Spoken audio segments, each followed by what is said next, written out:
సర్కారు కొలువంటేనే జనాలకు అవసరమైన పనులు చేసి పెట్టి నెల నెలా జీతం తీసుకోవాలి, పుక్కట్లల్లో కూడా కాదు. కానీ చాలా మంది సర్కార్ ఆఫీసులకు ఎట్లుంటుందంటే సర్కారు ఇచ్చే జీతం కంటే కూడా జనాల కాడ గుంజే కోసరు మీదే పాయడం ఉంటుందలా. అసలు ఆ కోసరు కోసమే కొలువులకు దిగుతురా ఏంది అనిపిస్తున్నది. అయితే హైదరాబాద్లో జలమండలి ఆఫీసర్ ఈ నడుమ చాలా గొప్ప సేవలు చేస్తురని ఆఫీసర్లు ఆయన ఇంటికే పోయి చెకింగ్ చేసిరు.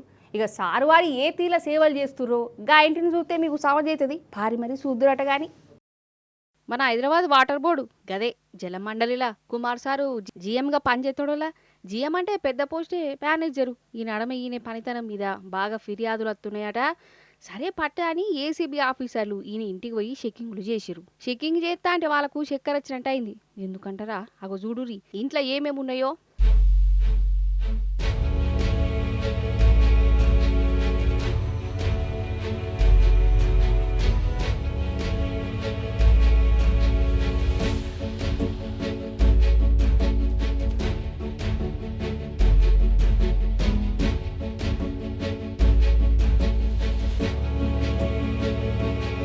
నోట్ల కట్టలు, కిలోల కొద్ది బంగారం, వెండి సామాను, ఇగో ఇవన్నీ బయటపడ్డాయి. ఇక ఈ నోట్ల కట్టలను లెక్క పెట్టేందుకు మిషన్లు కూడా తేవలసి వచ్చింది. అగ చూడు ఆఫీసర్లు కూర్చొని ఇక లెక్క కట్టే పనులు పడ్డరు. దగ్గర దగ్గర 100 కోట్ల ఆస్తులు ఉన్నాయట సారువారి కాడ. ఇదంతా ఈ కొలువు చేసే కమాయించిండట.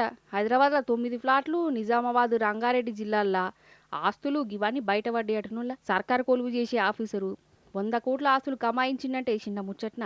అంటే అంటే ఎంత గొప్పగా కొలువు చేసిండో చూడిగా, ఎంత ఉత్తమ ఆఫీసరో మీరే అర్థం చేసుకోరే. అసలు ఏందోళ్ళ ఈ నోట్ల కట్టలు, ఈ బంగారం ఏంది, వెండేంది, ఎంతమందిని గోస ఉచ్చుకొని గుంజిండో.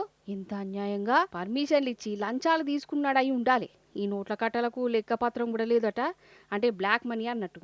బ్లాక్ మనీ అంటే యాదికొచ్చింది, అప్పట్లో మన మోడీ సారు ఏమన్నాడోలా, నోట్లు రద్దు చేసుకుంటా. ఇక నోట్ల రద్దు చేస్తున్నా నల్ల పైసలు అనేటివి ఉండనే ఉండయి, ఎవ్వరు దోసుకునే తందుకు ఉండనే ఉండదు, అంత వైట్ మనీ అని చెప్పిండా. మరి కుమార్ సార్ కాడ చూడురి ఎంతగానో నల్ల పైసలు ఉన్నాయో. దొరికినే 100 కోట్లు అంటే ఇంకా దొరకని ఇంకెన్ని కోట్లుంటాయో, ఇంకేడేడ దాచిపెట్టినో ఈ మహానుభావుడు.